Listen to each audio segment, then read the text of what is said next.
Allez, pour refermer ce journal, une belle biographie à découvrir. Christian Bellaguer, bonjour, merci d'être avec nous. Bonjour Angélique. On vous connaît très bien car vous êtes un ancien journaliste de notre rédaction. On ne va pas le cacher. Cette autobiographie s'intitule Bella Ciao sur les traces d'Angelo Rico, résistant du Périgord et du Sud-Ouest, publié aux éditions Sud-Ouest. Alors, qui est cet Angelo Rico, Christian ?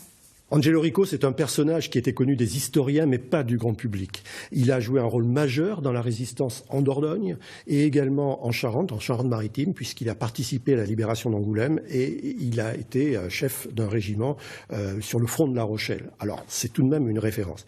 Mais c'est vrai qu'on ne le connaît pas bien et voilà, j'ai saisi l'occasion, je pense, de vous faire connaître au grand public ce personnage. Alors ce livre, c'est en fait finalement la continuité des recherches que vous aviez fait pour vos deux précédents ouvrages, Les Acacias Blancs de Gelsa, on dit ça comme ça, Gelsa, et Carmen et Emilio au cœur de la résistance. C'est une trilogie de 3 résistants.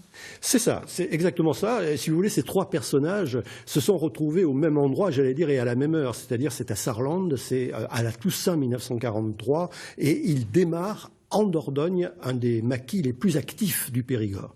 Voilà, ça se passe comme ça, mais ensuite leurs itinéraires divergent totalement. C'est-à-dire qu'en suivant les précédents, je n'ai pas du tout parlé de ce qu'a fait en réalité Rico. Il a joué un très grand rôle en Dordogne, mais aussi beaucoup plus ensuite en Charente et en Charente-Maritime. Alors cette biographie d'Angelo Rico, elle est inédite, oui, et elle ne ménage pas les zones d'ombre. Vous apportez certaines thématiques qui ne sont pas faciles, l'épuration par exemple. C'est clair, l'épuration c'est un thème que je n'avais pas vraiment développé dans les précédents ouvrages. Il est présent au cœur de ce livre par la force des choses. Angelo Rico, si vous voulez, c'est un personnage extrêmement charismatique, extrêmement contesté aussi. Il y a eu des critiques très fortes, il y a eu des condamnations. Oui, il a été condamné et renvoyé chez lui. Ah oui, alors oui, c'est-à-dire que avant les condamnations, l'état-major militaire, le général de l'Armina, l'a écarté.